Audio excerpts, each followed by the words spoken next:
Honorable Ego, that's why you come in here, because, I mean, we've seen budgets pass. Yes. And then sometimes many wonder, the line items they usually see in the budget, some of them repeated, some of them they think it's absolutely unnecessary.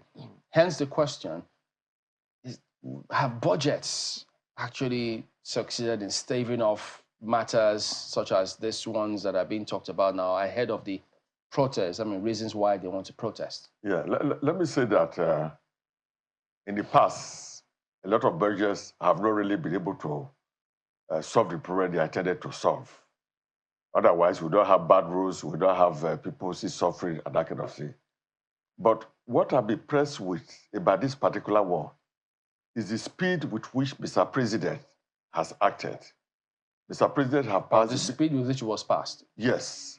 Without rigor? Yeah, first of all, Mr. President with Labour have agreed a minimum wage. In some government, when you agree like that, it will take time. They will say there's no budget for it. But because of the interest of Mr. President for the populace, and because he knows that Nigerians are suffering, he immediately took the budget to the House. And with cooperation of both houses, the budget will be passed. So this minimum wage, it shows that it's going to be executed as soon as possible because the budget will be passed. All they would need to do is to provide the cash backing for it. So, but the previous minimum wage or wages, they were never actually implemented. Several states didn't even pay because they said they could not pay. Yeah. Now, those are the states. Any states that says they cannot pay now, you know, I'm sure when they go back to the polls, there are people who don't vote for them because the states are getting so much money because of exchange rate differential, because of the subsidy removal from oil. The states are getting several times the money they were getting before. So if a state governor says they cannot pay, they are lying. If you look at EFCC, say one governor stole 80 billion naira. He cannot say they are saying the former governor took 430 billion naira. This shows you that there's a lot of money. There's sufficient money in the states. And then for the local government, now that through the efforts of Mr. President, local government now have financial autonomy. You know, I'm not sure anybody, especially government, will be able to say they cannot pay. And they're talking about the private sector that say they cannot pay. I don't know whether the private sector knows what they are doing. Because a lot of manufacturing companies, they have a lot of goods in the warehouse. People cannot buy them because salaries are too low. A man who earns 30,000 naira, what can he buy? But now that the money has been more than doubled, at least he'll be able to buy it. It is in the interest of the private sector. Give it away? I don't understand. No, what I'm saying is that it is the interest of the private sector to welcome this salary increase with whole heart. Because this salary increase will enable Nigerians to now have substantial fund in their hand to be able to shop. Before, if you were earning 30,000, you cannot go to a supermarket and go and buy anything. You can't even buy. But with the salary now, even though not high enough, but at least it's good enough.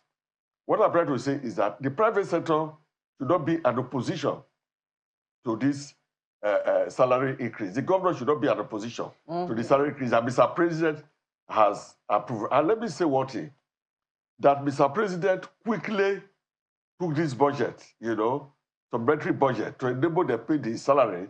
It shows clearly that Mr. President is aware that Nigerians are suffering. As against what other people are saying that, oh, President is just locked up, he doesn't know what Nigerians are suffering. The President is aware that Nigerians are suffering, and he's doing something about it. This supplementary budget is one of the things. There are several other things he's doing about it, which I can talk about. One of it is the fact that he has not told customs, remove duty and taxes from any food imported. That shows that the president knows that the price of food is too high. We need it to support the people. Also, the president have gone further to serve 740 trailers of food to all the states of the federation. Honorable, With each trailer containing what has of 400. Not disputing anything that the president has done, you know, but the question now is, what effect is it really having on the people? I mean, have we been able to measure, for instance, this, when the president announced on the day he was inaugurated, May 29, that subsidy was gone, it was from that day, it was barely a week after that the NNPC announced an increment in the price of petrol. For the past 1 year, you know, people have had to eke a living, regardless of whatever it is that's happened, government's response to, looking after their welfare has taken time, to come to fruition. Is it minimum wage negotiations? It only just came to fruition a year after these increments have been effected. Yeah. So people have had to bear the brunt for quite a while, and they've borne the brunt in many other areas because, cost of healthcare, for those who need life-saving medication, they can tell you, just what the story has been for them. And people have had to, endure all of this. So do you think that there has been, and I know that throughout all of this period, government has been making different pronouncements, have there been concrete ways of measuring what government says and wants to happen with what is actually happening on the ground? Yeah. Now, let me tell you that the president took over government barely a year ago. And apart from increase in price of fuel, many things conspired.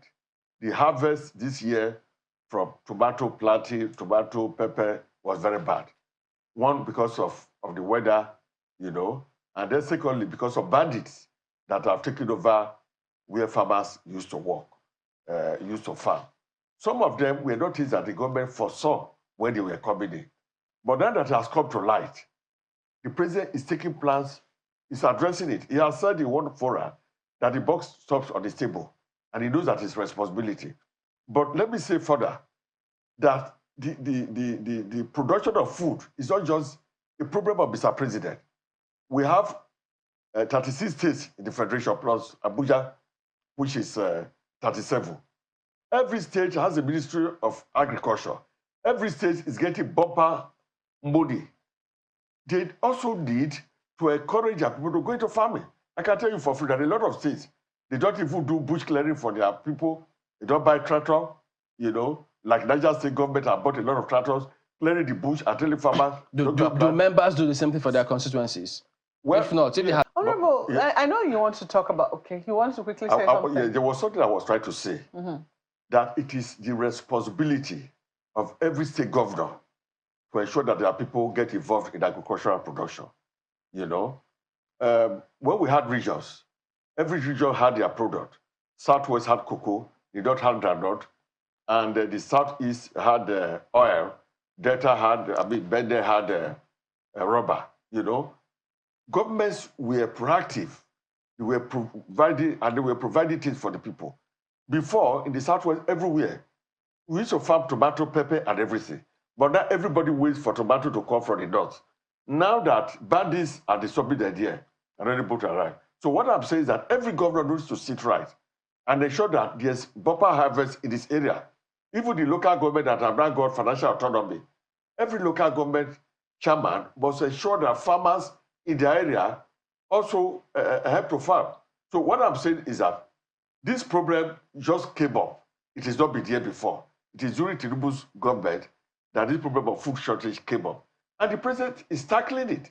He's doing a lot of things to tackle it. And that's why I think that Nigerians need to give him time. The man has been there for just 1 year. No, but I don't think food shortage just came up now. I remember the former government. No, the former government had several meetings. No, that's former government. But I'm talking about under Tinubu's government. That it just came up. Yes, the issue of the food shortage just came to light. And that has come to light. The man is working day and night to ensure that there was even a provision that he has made for money to go to the state to help to tackle it.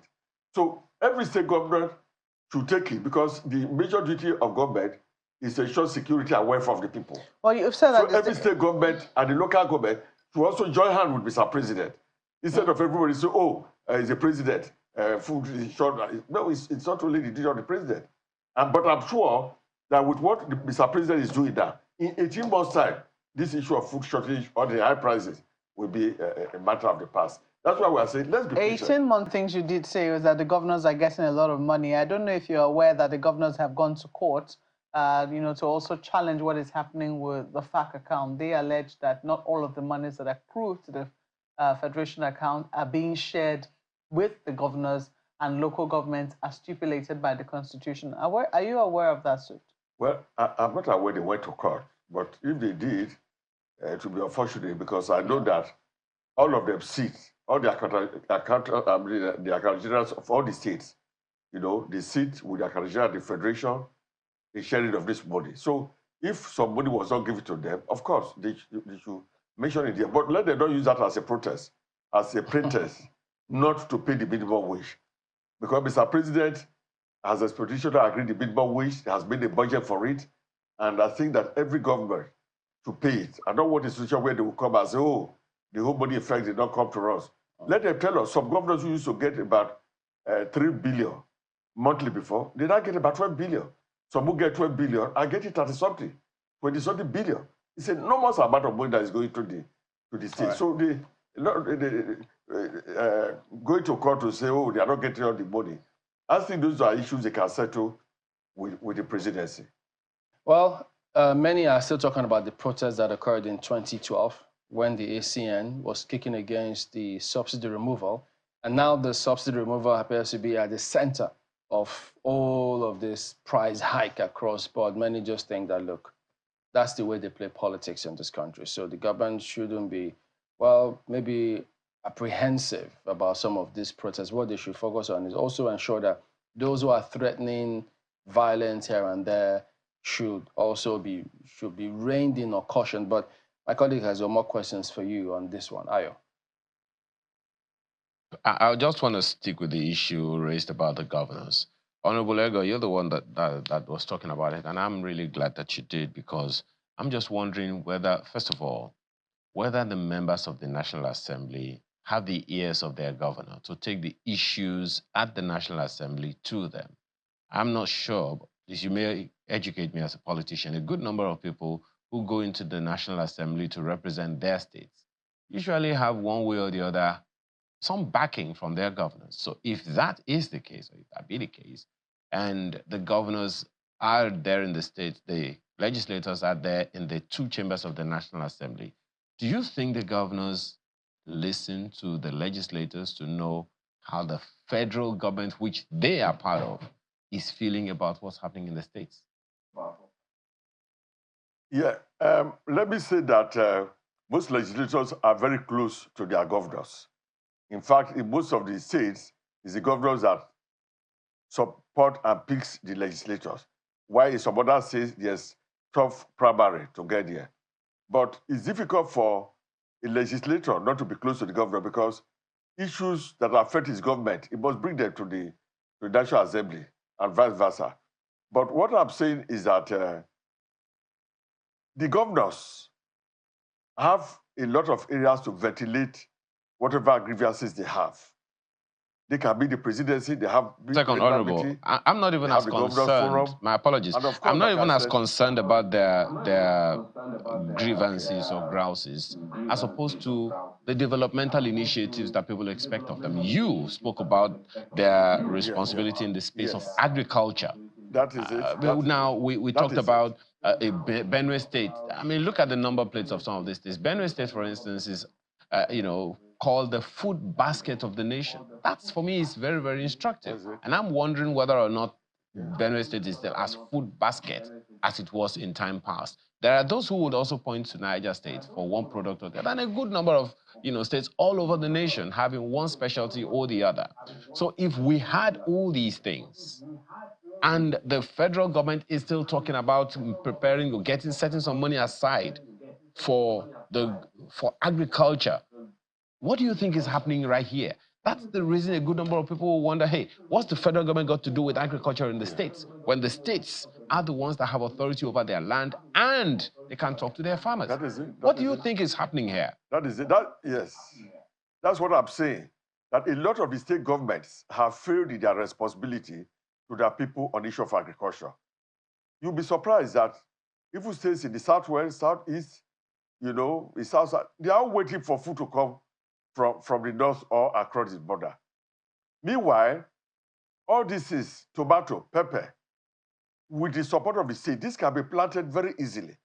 But the states have not taken it as part of their responsibilities to feed people, because food was coming cheaply from the north. But now that the harvest is paltry, the harvest is very low this year, the states, what I'm saying is that the states should now sit up and take it as their responsibility. Even the local governments also. Any state that cannot feed their populace, it shows they are not serious. Growing up, the tomato we use in cooking was just planted around our house. And I remember in Lagos, in those days, when we traveled to somewhere like Ife, you know, to Ilesha and Co., when you are coming back to Lagos, on corner of the road, we see heaps of tomatoes, heaps of pepper. You just buy your vehicle, you carry them home. But these days, when you pass those roads, you don't see it anymore. Who shows that something is wrong? Everybody is depending on only one area to provide food. And the population of Nigeria is growing. Now, because of climate change, there's flood. Sometimes the harvest is not as good as it is. So every state government must go back to look at what their state can plant where. Even in the areas like Niger Delta, where it is swampy. If you go to China, India, Thailand, they have swamp rice, which feeds billions of people. Well, to be honest, Honorable, you don't have enough land, dry land like in the north. We are aware of a number of other organizations, even in the south of Nigeria right now, who are saying, look, irrespective of how that place is, agriculture can still thrive. And there's not just one kind of agriculture. There are different kinds of agriculture. We'll come to that some other time. Let me comment briefly. Pardon me. We need to go at this point. Let me just comment briefly that Atiku, Abubakar, Obi, all of them agreed that fuel subsidy was going to be removed. But they were not voted for. Yes. So that's separate. So what I'm saying is that would be material now. That it should be removed. My final appeal is that only 1 year in office. Okay. By the time, I guess time will tell. In Anarchy. Time will tell. Gentlemen, we appeal that they should. We have to thank both of you for coming on.